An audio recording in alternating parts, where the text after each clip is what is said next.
আসসালামু আলাইকুম রহমতুল্লাহি ওয়া বারাকাতুহু। আপনাকে আমাকে একটু কথা বিশ্বাস করতেই হবে যে এই 11-12 মাসে বাংলাদেশের পরিবর্তন আপনি কোন দিকে দেখতে পাচ্ছেন।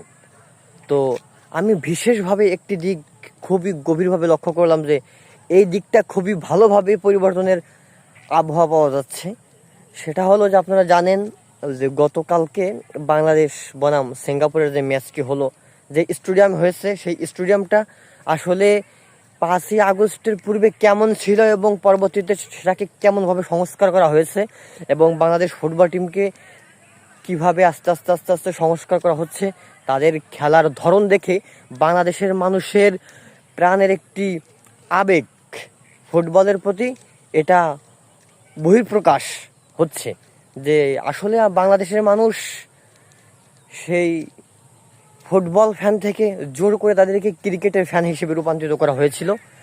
তা আসলে বাংলাদেশের মানুষের একটি কথা বলতে হয়, হাস্যকর হলে বলতে হয় যে ফুটবলের সাথে বিয়ে না হয়ে ক্রিকেটের সাথে বিয়ে হয়ে গেছে বাংলাদেশের মানুষের, এমন একটি বিষয়।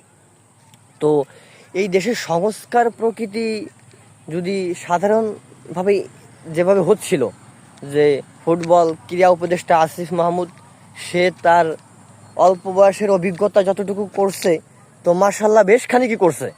তো এখানে আমার কথা হচ্ছে যে এখানে প্রত্যেকটা সেক্টরে এরকমভাবে সংস্কার করা উচিত।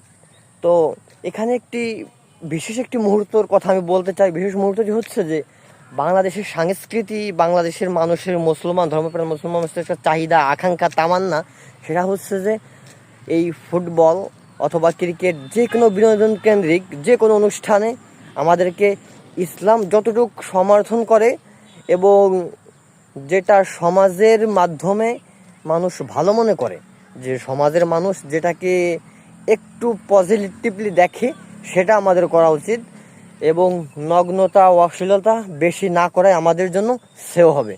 তো আমি সর্বস্তরের সর্বকর্মকর্তাদেরকে আমি অনুরোধ জানাবো যে বাংলাদেশ এবং পৃথিবীতে ক্রীড়া অঙ্গন একটি বিশাল বড় অঙ্গন, সেখানে আমাদেরকে পার্টিসিপেট করতে হবে এবং আমাদেরকে তারই সঙ্গে ইসলাম এবং দেশের সংস্কৃতিকে মেনে চলতে হবে।